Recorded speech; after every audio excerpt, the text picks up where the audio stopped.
92 to 95 FM. And 1341 medium wave. BBC Radio Ulster.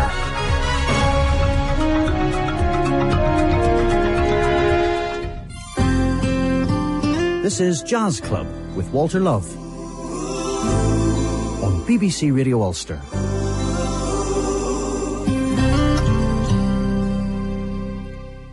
This week in Jazz Club, the dynamic Debbie Curtis Radio Big Band keeping music alive, singer Attila with his latest album, and a preview of a great family jazz event coming up in the Waterfront Hall. First, though, any guesses as to when this recording might have been made?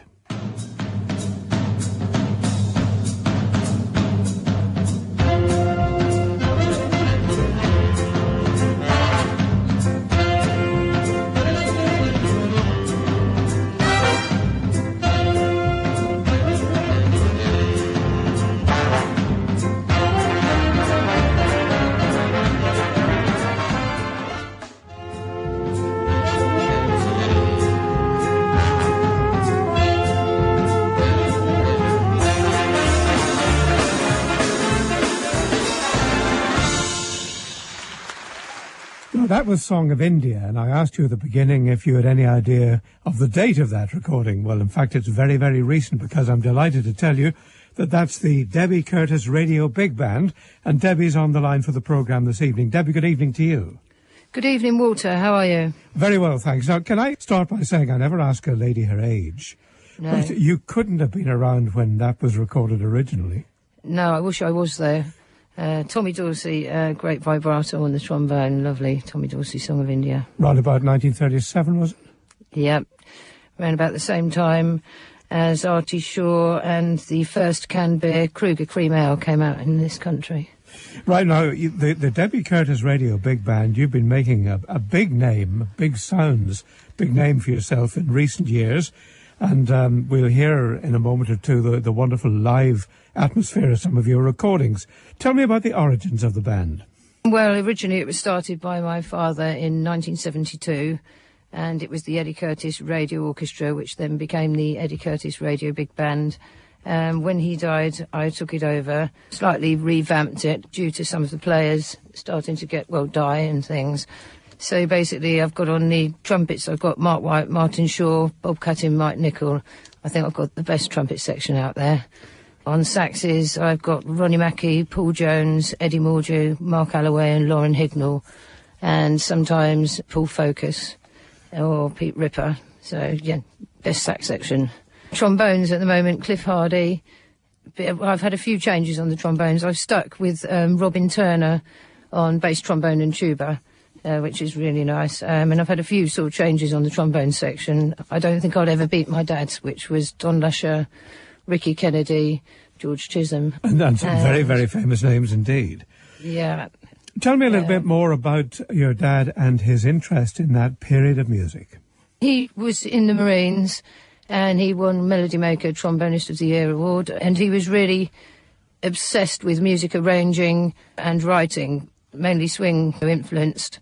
And I think I must have been brainwashed, really, so I've ended up doing it as well. Now, it conjures up wonderful images of a great time in music. The 30s, of course, was the time when the big swing bands were in operation. Many of them, of course, ran into difficulties in the 1940s, didn't they? Yeah, I mean, they still were playing. I suppose a lot of people would say Chubby Checker and the Twist was responsible for the demise of the big bands, or Stan Kenton, who wanted a show band, not a dance band. I think there's quite a big revival now, but there were some fantastic people then: Chick Webb, Buddy Rich, Krupa, Joe Jones, Neil Hefti, Ellington Basie, Nelson Riddle.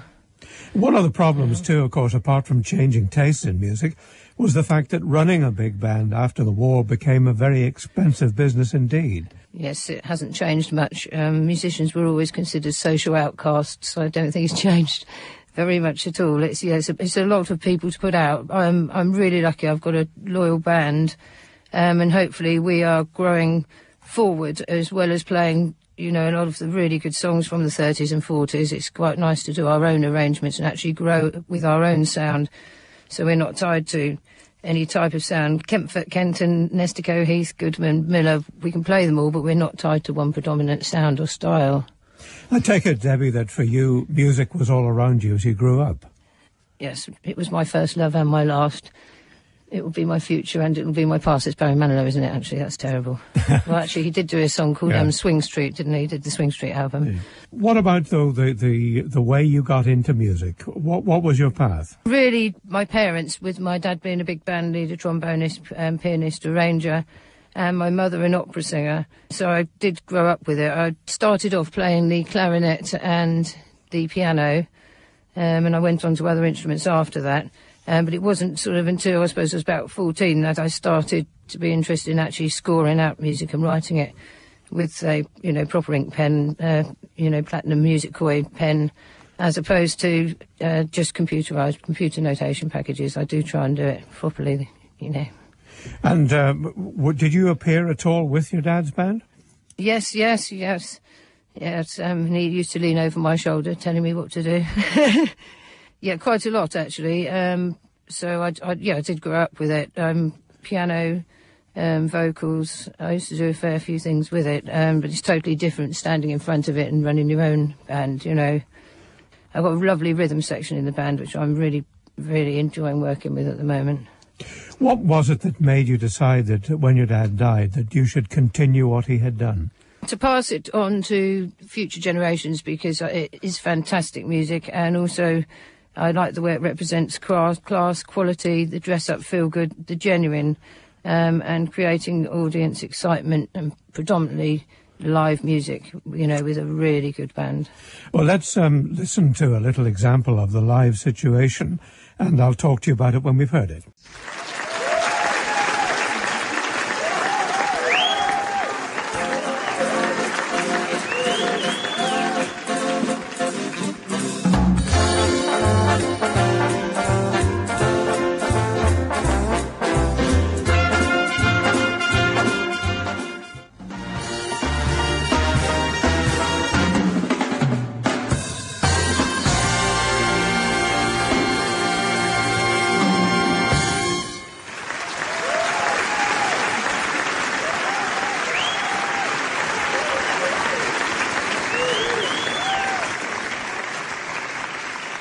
Right, this number has got to be one of my favourite numbers of all times. It's another Heath number. It was also my parents' favourite song, so although they're not with me, they are with me in this music, and I'd like to dedicate it to them and to you. It's Ted Heath's Autumn Leaves. 1, 2, 3...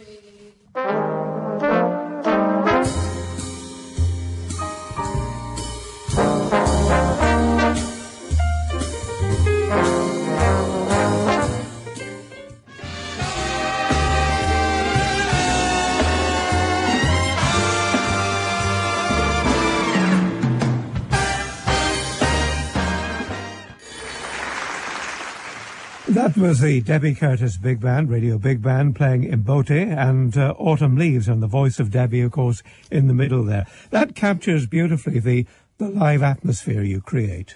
Thank you.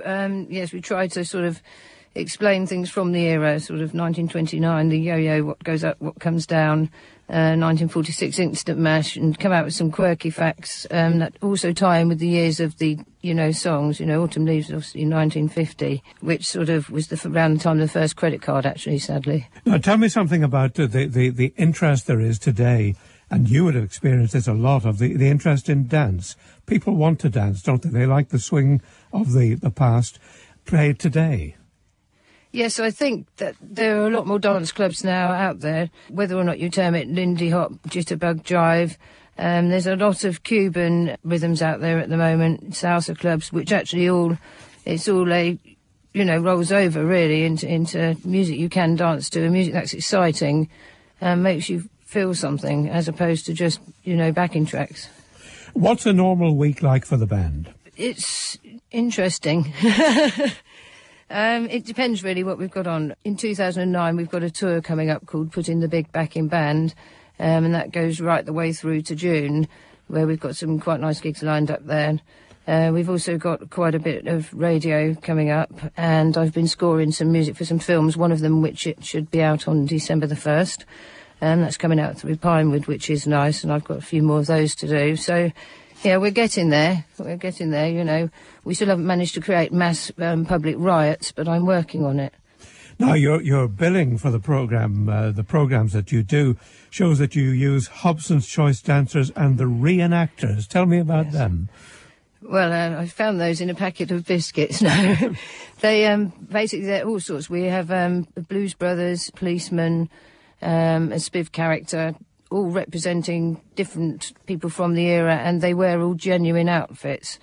The same as the band, genuinely really classy music, and their outfits are from 1938, 1940, 1942, depending on the uniform they're wearing. We've also got a Spectre Clouseau character in there, which comes on during the Pink Panther, so there is a visual show with it.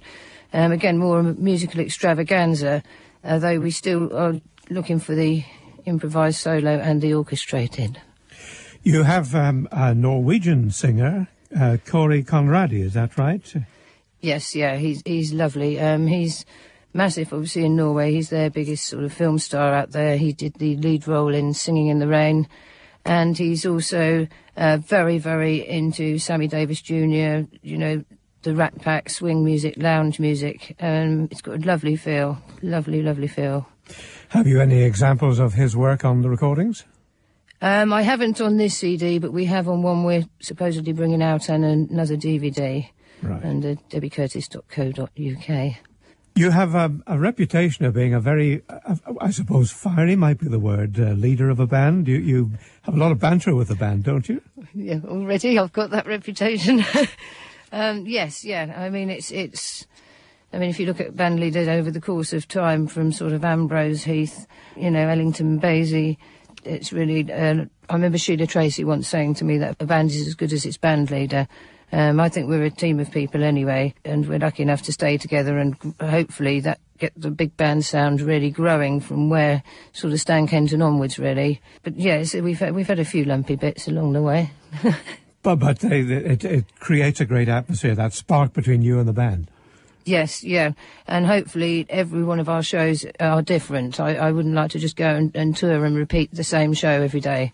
And one thing that I think makes it exciting and comes across to the audience is that we play all sorts of arrangements, so there is a slight edge with it, so you don't get complacent into what you're playing, and hopefully the audience are involved as well. And talking of audience, I imagine it has a great appeal for young people. Yes, we're doing quite well on this young-old crossover bit. We're managing to get a really wide audience, and hopefully this music should, you know, be good for any age group. It doesn't matter whether you call it jazz, swing, big band. It's the crossing, I suppose, of the improvised solo and the orchestrated musically, but it should be about atmosphere and people having an absolutely fantastic time, and I hope that's what they do at our shows. There is an Alan Dell Trophy awarded for music. Will you tell me about that? Yes, yep. It's awarded basically for service to the music and the music industry. And I'm a member of a club which is called the Coda Club, which is a meeting place for musicians or industry producers. Anybody really who has served and, you know, service for the music industry, keeping music live. At the moment, they've need a new venue. They were at the Cricketers, and they're looking for a new venue, so if anybody over here did know anywhere. Yeah, no, I don't know whether you're obviously looking for premises in the London area, are you? Ideally, and new contacts and people to keep the, you know, Coda Club going. Good music, keep it live. Well, people listen to this programme all over the world thanks to the internet, so you never know in the London area, somebody may come up with an idea for you. You record for your own label. How do people get copies? You can get anything that we release, which is on the CD Baby, which is an international deal we have. So it's also out on iTunes. It's also on the website, basically, and it's also can be ordered in any shops. And the website is www.debbiecurtis.co.uk. Thank you very much, Walter. That's lovely. And marvellous. Nice to talk to you, Debbie. All the very best to you. And you. And let's listen to the band again.